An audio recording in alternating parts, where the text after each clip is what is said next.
A viewer of some of my videos on the London Underground, Alex, recently emailed me to suggest that I really ought to do a video on the Archer. What's the Archer, you might ask? Well, it's an Art Deco statue on East Finchley Tube Station, and there's quite a lot of a story behind it. Let's start at the beginning. Why is it there? Well, in 1939, the Northern Line was extended from Highgate upwards through East Finchley. East Finchley became the end of the tunnel. It opened on July the 3rd, 1939, just 2 months to the day before the outbreak of the Second World War, at least from a UK perspective. And Aumonier, Eric Aumonier, his real first name was Aubrey, but we all call him Eric, he was commissioned to build this statue. And he had some past history with the architect of the station, Charles Holden. Holden had designed 55 Broadway, which is, to this day, the London Transport headquarters. And Aumonier had been commissioned to do one of the 5 statues. He did the South Wind for the building. So they'd worked together in the past. So this was all part of the expansion of the Northern Line from Highgate to build this statue. The London Transport Museum, in whom we trust for these things, is pretty convinced that he was asked to design an archer to reflect the fact that the area to the north of East Finchley Station was the Royal Forest of Enfield. In fact, all around East Finchley Station is former hunting grounds, notably that of the Bishop of London, who drove a road through his hunting area and called it the rather well-known Bishop's Avenue, fairly nearby to East Finchley Station. So the Archer is definitely reflecting the hunting history of the area.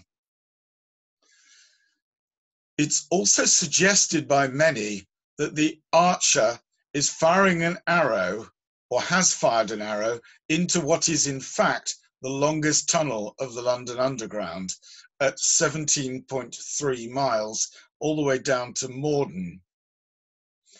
In fact, there's also another story that's probably not true, that there was an arrow at the other end in Morden that was stolen. It seems highly implausible, this one, because Morden Station opened as far back as 1926, and it seems unlikely in the extreme that nobody has kept a record of a sculpture of an arrow at the other end being erected in 1940. It just doesn't make sense. I think it's one of those stories that hangs around out there. So what is the statue? Well, first of all, it's huge. It's far larger than man size. Eric Aumonier was actually photographed fixing up the last details of the statue and looks tiny by comparison. It's 600 weights of beech timber, essentially around steel. The timber coming from the Czech Republic, what is now the Czech Republic, and then there's lead put on top of it. The bow itself, though, is made up of English ash with gold from South Africa on top of it. Perhaps more significant culturally is its Art Deco style. There isn't an awful lot of good Art Deco in London. In fact, there isn't much Art Deco that survives here. But there is one feature where it does turn up, and that's the London Underground. The Tube was very, very keen on Art Deco. You can see this from the extension of the Piccadilly line up to Cockfosters. A few stops at the end, there's some beautiful Art Deco stations. And Tottenham Court Road, which is on the same line as East Finchley, has some lovely Art Deco illustrations which were saved from the wrecking ball at the very last minute when they tried to build Crossrail through the station. So there is an Art Deco tradition within the Underground, and there certainly can be seen traces of it in some of the earlier designs for the Underground map itself, one of the finest pieces of UK design by far.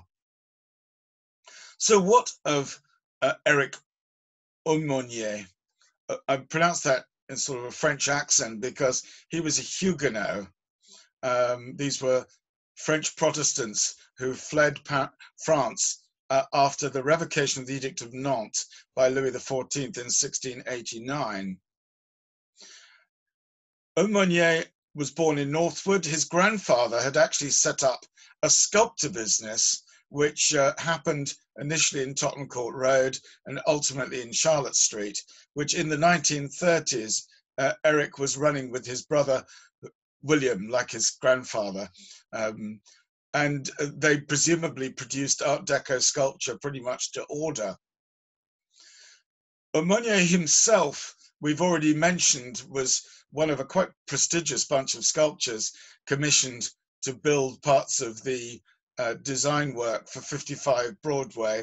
And he's best known probably for his work on the Daily Express building in the 1930s. But beyond that, he built the sculptures for the post-Second World War film, A Matter of Life and Death, involving David Niven. And ultimately, he retired to New Zealand, where he died in the 1970s. His legacy, or the legacy of the statue, well, there is a community newspaper called the Archer News, founded in 1993, and there's actually an Archer Academy in East Finchley as well. And drivers on the Northern Line have been known to ride with pins on them, with the Archer motif on them. So somehow the statue has become symbolic of East Finchley Station, a neighbourhood that's a little bit light on symbolism and perhaps could do with this rather fine, if rather extraordinary sculpture.